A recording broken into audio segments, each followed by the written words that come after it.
powered by ITIL.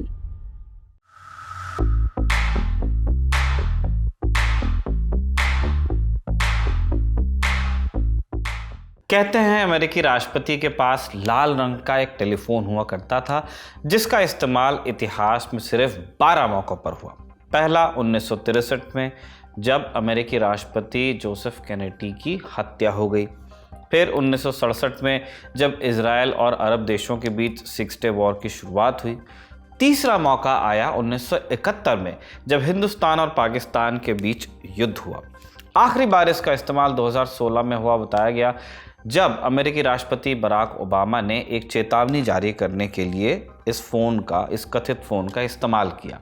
सिर्फ चुनिंदा मौक़ों पर इस्तेमाल होने वाले इस फ़ोन को कई बार हॉलीवुड फिल्म्स में दिखाया गया है, लेकिन असलियत में ये एक फ़ोन था ही नहीं, एक टेलीग्राफ जैसी मशीन थी जिसे मॉस्को वाशिंगटन हॉटलाइन कहते थे। उसका डिवाइस, यह हॉटलाइन एक बड़े ख़ास उद्देश्य से बनाई गई थी कि गलती से अमेरिका और सोवियत यूनियन एक दूसरे पर परमाणु हमला न कर दें।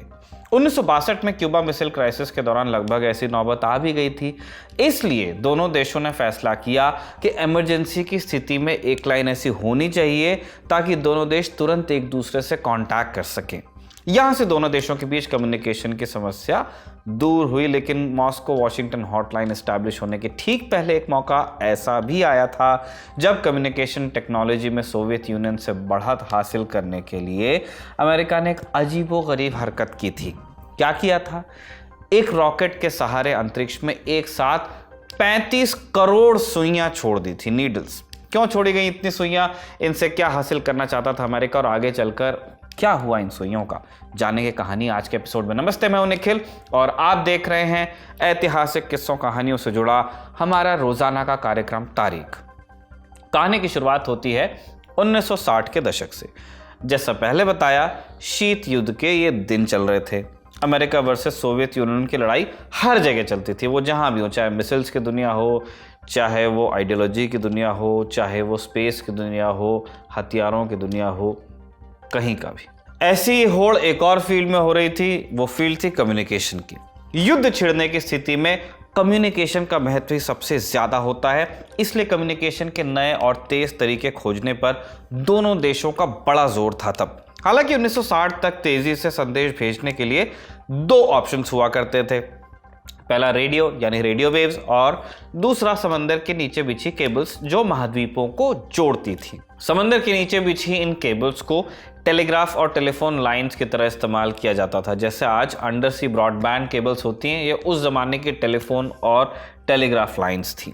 ये तेज और भरोसेमंद तरीका था, लेकिन जब कोल्ड वॉर की शुरुआत हो गई, अमेरिका को एक डर सताने लगा कि अगर किसी दिन सोवियत यूनियन ने समंदर के नीचे बिछी केबल को काट दिया तो कम्युनिकेशन का क्या होगा। ऐसे में अमेरिकी वैज्ञानिकों ने एक आइडिया निकाला कि क्यों न धरती के ऊपर करोड़ों छोटी छोटी तांबे की सुइयों का एक कवच सा बना दिया जाए और इस कवच का इस्तेमाल कम्युनिकेशन के लिए किया जाएगा। अब इस आइडिया की ज़रूरत क्यों पड़ी, ये समझने के लिए हमें रेडियो वेव कम्युनिकेशन को थोड़ा समझना पड़ेगा। 60s तक हमने सैटेलाइट की दुनिया को मास्टर नहीं किया था। इंसानियत की बात कर रहा हूँ, यूएस या यूएसएसआर की नहीं। तो अब किसी के पास सैटेलाइट्स नहीं थे उस तरह के, इसलिए लंबी दूरी तक रेडियो कम्युनिकेशन अगर आप करना चाहते हैं तो एक ही तरीका था कि धरती के आयनोस्फेयर को आप इस्तेमाल कीजिए। धरती के वायुमंडल की एक परत का नाम आयनोस्फेयर है, आपने पढ़ा भी होगा। इसकी रेंज 60 किलोमीटर से 1000 किलोमीटर की ऊंचाई तक होती है। नाम से जाहिर है आयनोस्फेयर आयन से बना है। सूरज की अल्ट्रावायलेट किरणें जब इस परत पर पड़ती हैं तो आयनाइज होती हैं चीज़ें, प्रक्रिया शुरू होती है। वातावरण में नाइट्रोजन और ऑक्सीजन के मॉलिक्यूल्स तो मौजूद हैं ही, अल्ट्रावायलेट किरणों के कारण इन मॉलिक्यूल्स से इलेक्ट्रॉन्स अलग होने लगते हैं और इस तरह आयनोस्फेयर में फ्री इलेक्ट्रॉन्स और आयंस की एक मोटी परत बन जाती है। इसी परत के चलते कम्युनिकेशन में फ़ायदा मिलता है। होता यूँ है कि जब आप रेडियो वेव्स छोड़ते हैं तो ये वेव्स आयनोस्फेयर में मौजूद फ्री इलेक्ट्रॉन से टकराकर धरती की तरफ रिफ्लेक्ट होती हैं, जैसे कोई आईना सा बना हो धरती के आसपास। बार बार धरती की तरफ से सिग्नल के जाने और फिर उसके आयनोस्फेयर से टकराकर वापस धरती की तरफ लौटने का ये खेल चलता रहता है, लगभग एक क्रम में बॉल की तरह, और आयनोस्फेयर से बाउंस होते होते रेडियो वेव्स बहुत दूर तक ट्रैवल कर पाती हैं लाइन ऑफ साइट के पार, मतलब जहां आप सीधे नज़र से नहीं देख सकते, ढलान है, गोलाई के उस तरफ है, आयनोस्फीयर से टकरा तक पहुंच जाएगा। 1960 के दशक तक लंबी दूरी तक रेडियो कम्युनिकेशन का यही तरीका था, लेकिन इसमें एक दिक्कत थी। दिक्कत ये कि रेडियो वेव्स आयनोस्फीयर से टकराकर ट्रैवल करें, ये निर्भर करता है फ्री इलेक्ट्रॉन्स पर, और जैसा हमने पहले बताया, फ्री इलेक्ट्रॉन्स सूरज की अल्ट्रावायलेट रेज से बनते हैं। ऐसे में ख़राब मौसम या रात के वक्त फ्री इलेक्ट्रॉन्स की संख्या हो जाती है कम। स्क्रीन पर आप आयनोस्फीयर के अलग अलग बैंड देख रहे हैं। रात के वक्त जब सूरज नहीं होता, आयनोस्फीयर के डी और ई बैंड में आयनाइजेशन कम होने लगता है, जबकि एफ बैंड, खासकर F2 में कमोबेश रात के वक्त में फ्री इलेक्ट्रॉन मौजूद फिर भी रहते हैं। आयनोस्फीयर में इसी बदलाव के चलते रात के वक्त रेडियो कम्युनिकेशन उतना रिलायबल नहीं रह जाता। कभी कभी तो कम्युनिकेशन लगभग असंभव हो जाता है। 1960 में अमेरिकी सेना को इसी बात का डर था कि मान लो युद्ध की स्थिति आए, सोवियत यूनियन समंदर के अंदर की केबल काट दे और रात के वक्त रेडियो कम्युनिकेशन भी पॉसिबल नहीं हो, आप तब क्या करेंगे? इसी मुसीबत का हल निकालने के लिए अमेरिकी फ़ौज को कम्युनिकेशन के ऐसे विकल्प की तलाश थी जो भरोसेमंद हो और हर वक्त काम भी करे। इसी तलाश का नतीजा था प्रोजेक्ट वेस्टफोर्ड। प्रोजेक्ट वेस्टफोर्ड का आइडिया निकाला था मैसाचुसेट्स इंस्टीट्यूट ऑफ टेक्नोलॉजी, इस संस्थान ने। यहाँ काम करने वाले प्रोफेसर वॉल्टर ई मोरो ने कम्युनिकेशन प्रॉब्लम का एक बड़ा अजीबोगरीब हल निकाला। उन्होंने सोचा कि क्यों ना हम अंतरिक्ष में ही एक आर्टिफिशियल आयनोस्फीयर बनाएं अपना।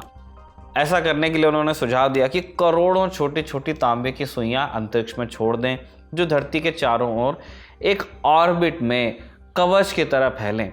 ये सुइयां रेडियो सिग्नल्स को रिफ्लेक्ट करें, जिससे लंबी दूरी तक कम्युनिकेशन आसान हो जाए। शुरुआत में इस प्रोजेक्ट को प्रोजेक्ट नीडल्स नाम दिया गया, बाद में वेस्टफोर्ड कहा जाने लगा।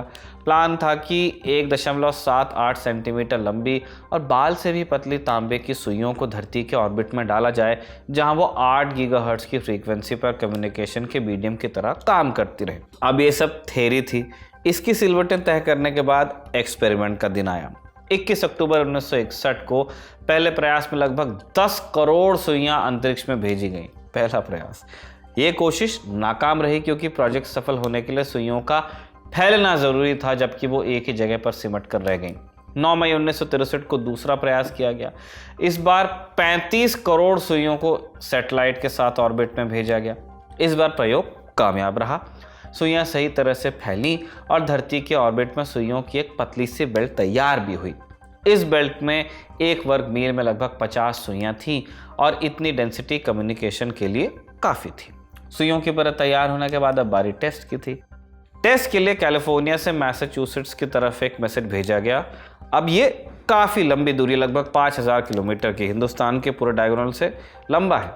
ये टेस्ट सफल रहा। इसके बाद अमेरिकी फ़ौज ने प्रोजेक्ट को पूरी तरह अपनाने के लिए हरी झंडी दे दी, क्योंकि डेमोन्स्ट्रेशन हो गया। उनका प्लान था कि कम से कम 2 और ऐसे बेल्ट्स तैयार किए जाएं, जिसके बाद कम्युनिकेशन का एक स्टेबल सिस्टम तैयार हो जाएगा। तब ये दिक्कत नहीं रहेगी कि यूएसएसआर केबल काट दे। अब प्रोजेक्ट वेस्टफोर्ड तो सफल रहा, कम से कम पायलट में, लेकिन इसके बावजूद इसे बाद में बंद किया गया। हुआ यूं कि अमेरिकी फ़ौज करोड़ों सुइयां और भेजने की तैयारी कर ही रही थी, लेकिन तभी एक नई समस्या खड़ी हुई कि सोवियत यूनियन के अलावा अमेरिका के मित्र देश और यहाँ तक कि खुद अमेरिका के कुछ लोग भी इस प्रोजेक्ट के खिलाफ हो गए। सबसे ज़्यादा नाराज़ थे खगोलविद, एस्ट्रोनॉमर्स, यानी कि वो लोग जो तारों और ग्रहों की स्टडी करते हैं। उन्हें डर था कि सुइयों की परत से ऑब्जर्वेशन में दिक्कत आएगी। इसके अलावा इंटरनेशनल कम्युनिटी को इस बात से भी शिकायत थी कि अमेरिका बिना किसी आम सहमति के स्पेस में अपने प्रोजेक्ट चला रहा है ग्लोबल स्केल पर। प्रोजेक्ट वेस्टफोर्ड को लेकर अमेरिका के सहयोगियों ने भी नाराज़गी जताई। सबसे ज़्यादा नाराज़ ब्रिटेन था और ब्रिटेन के विरोध का एक विशेष कारण था। हुआ ये था कि उन्हीं दिनों अमेरिका ने गलती से ब्रिटेन के पहले सैटेलाइट को नष्ट कर दिया था। इस सैटेलाइट का नाम था एरियल 1।